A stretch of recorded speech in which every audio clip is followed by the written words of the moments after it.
시청자 여러분 안녕하십니까? VOA 뉴스투데이 시작합니다.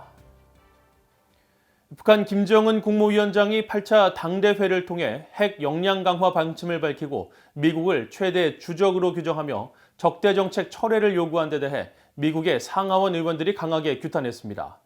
그러면서 곧 출범하는 바이든 행정부에 한국 등 동맹국들과 강력한 공조를 통한 북한 대응을 촉구했습니다.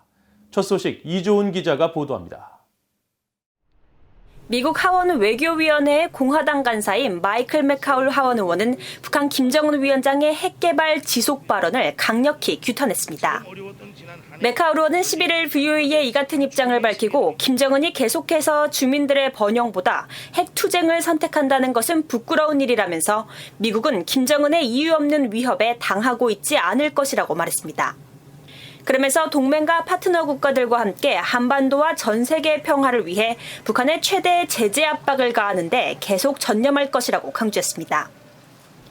미국 민주당의 에드워드 마키 상원 의원도 VOA에 김정은 위원장의 최근 당대회 보고 발언은 반복적인 엄포와 도발적 행동 위협이라고 비판했습니다.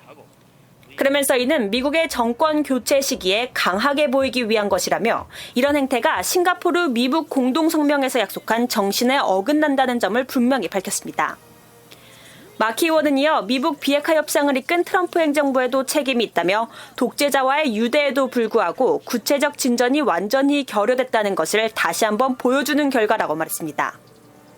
앞서 북한 관영 조선중앙통신은 9일 김 위원장이 노동당 8차 대회에서 핵잠수함과 극초음속 무기 개발을 공식화하고 핵무기 개발 기술을 계속 발전시켜 나갈 것을 다짐했으며 미국을 최대 주적으로 규정하고 미국이 대북 적대시 정책을 펴고 있다고 주장하면서 철회를 요구했다고 보도했습니다.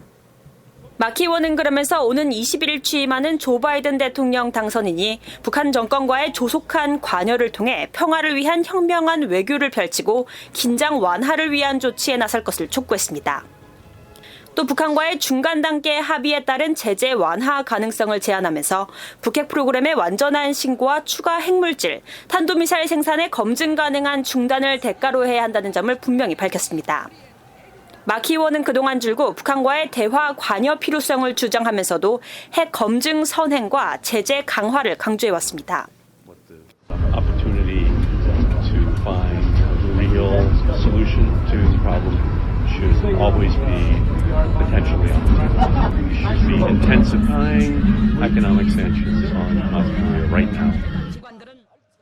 한편 하원 군사위원회 관계자 역시 북한 측 발표는 미국을 협상으로 끌고 가기 위해 새 행정부 초기 압박을 강화하는 북한의 일관된 패턴을 따른 것으로 평가했습니다.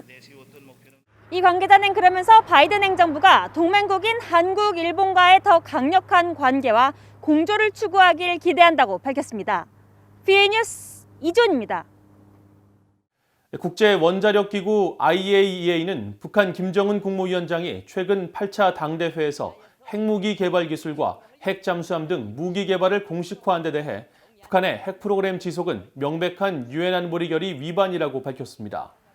IAEA의 루시아나 비에가스 아순사오 대변인은 12일 VOA에 IAEA는 위성사진을 포함한 여러 공개 정보를 활용해 북한의 핵 프로그램을 지속적으로 감시하고 있다면서 이같이 밝혔습니다.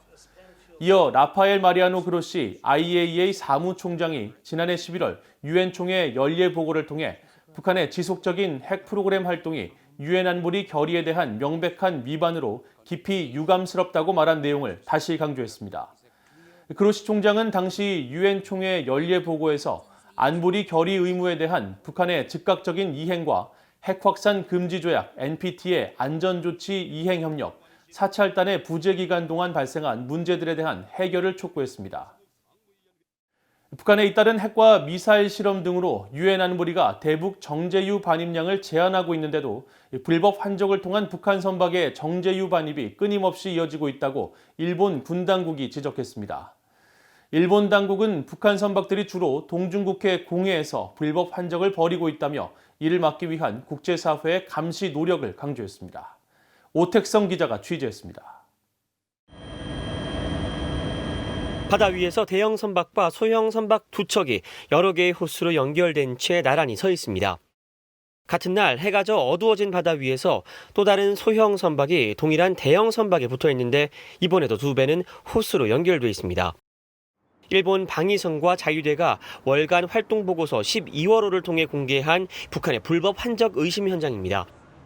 이 사진들은 지난 2019년 5월에 촬영된 것으로 보고서는 지난 2018년부터 2020년 3월까지 동중국해 공해상에서 자위대 초계기가 24건의 북한 불법 환적 정황을 확인했다고 밝혔습니다. 보고서는 일본 당국에서 이를 포괄적으로 분석한 결과 이 선박들이 불법 환적에 가담한 것으로 강하게 의심된다고 강조하면서 일본 당국이 이를 유엔 안보리 대북제재위원회에 보고했고 관련 국가들과도 공유했다고 설명했습니다. 유엔 안보리 대북제재위원회 전문가 패널이 지난해 9월 발표한 보고서 역시 이번 보고서 내용을 뒷받침합니다. 당시 전문가 패널 보고서는 지난해 7월 43개 회원국에게서 받은 관련 정보를 토대로 북한은 지난해 1월부터 5월까지 56차례에 걸쳐 불법 환적을 통한 정제유 수입에 나섰다고 지적했습니다. 이어 이를 통해 북한이 불법으로 수입한 정제유의 양은 연간 수입 한도인 50만 배럴을 넘어 60만 배럴에서 160만 배럴 사이로 추정했습니다. 일본 방위성 보고서는 또 북한의 불법 환적 활동을 감시하기 위한 국제사회의 지속적인 노력을 강조했습니다.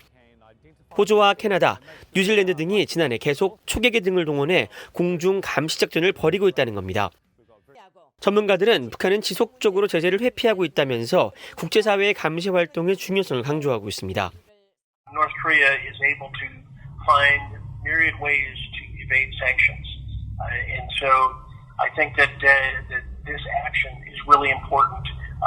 Again, to ensure maximum pressure and prevent the regime from gaining the resources that it needs to continue to produce nuclear weapons and missiles. 일본은 관련 유엔 안보리 결의의 효과적인 이행 보장과 모든 북한 대량 살상 무기와 탄도미사일에 완전하고 검증 가능하며 되돌릴 수 없는 방법으로의 폐기를 실현하기 위한 결속력 유지 측면에서 국제사회가 진행 중인 북한의 불법 환적 감시 활동을 환영한다고 보고서는 밝혔습니다. 그러면서 일본 해상자위대는 북한의 안보리 결의 위반 사항에 대한 정보 수집 활동을 지속적으로 수행하고 있다면서 앞으로도 관련국들과 긴밀하게 협력할 것이라고 덧붙였습니다. VOA 뉴스 오택성입니다. 미국 백악관이 국가 해양 분야에서의 사이버 보안 강화 방안을 발표하면서 북한을 이에 대한 현존하는 위협으로 지목하고 특히 많은 물적 자원을 보유한 기업과 기관에 상당한 사이버 위협이 되고 있다고 지적했습니다.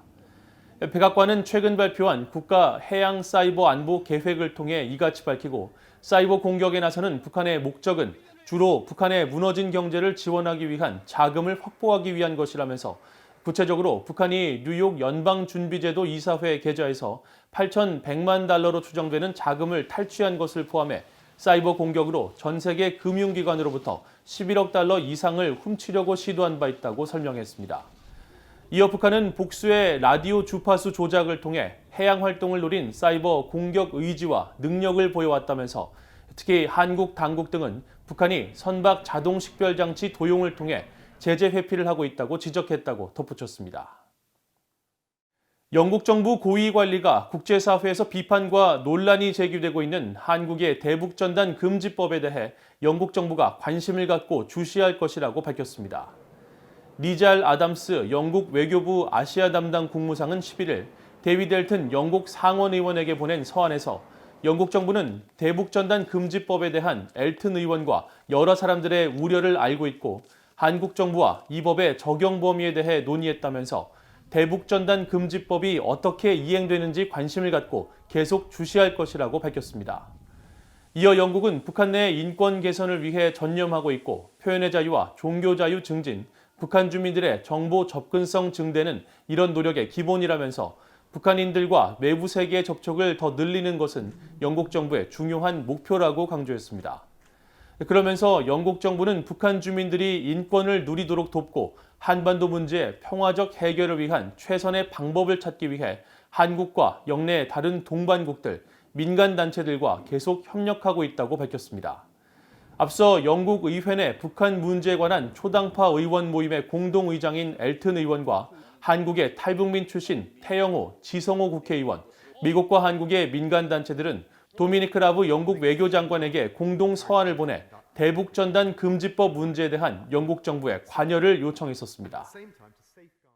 오는 20일 출범하는 바이든 행정부가 다른 긴급한 우선 사항들이 있지만 북한에 대해 신속히 행동해야 하고 북한에 요구할 내용을 공개 제안해야 한다고 미국 내 북한 전문가들이 밝혔습니다. 워싱턴의 한미경제연구소가 미국 내 북한 전문가 43명을 대상으로 지난해 11월까지 대담을 한 내용을 정리한 보고서에 따르면 북한 정권이 과거처럼 위기 상황을 만들어 분위기를 조성하는 것을 막기 위해 바이든 행정부가 신속히 움직여야 하며 바이든 취임 후 북한이 신뢰할 수 있는 교섭 담당자를 임명해야 한다고 말했습니다. 전문가들은 또 미국과 한국이 공동으로 북한에 요구할 내용 등을 공개적으로 제안하는 것이 북한에 대한 새로운 접근법이 될 수 있다면서 이는 북한에 반응을 할 수 있는 기회를 주고 미국과 한국이 북한의 비핵화를 이루기 위해 외교적인 해법을 적극 추구하고 있다는 것을 국제사회에 보여줄 수 있다고 말했습니다. 이상으로 VOA 뉴스투데이를 모두 마칩니다. 시청해주신 여러분 고맙습니다.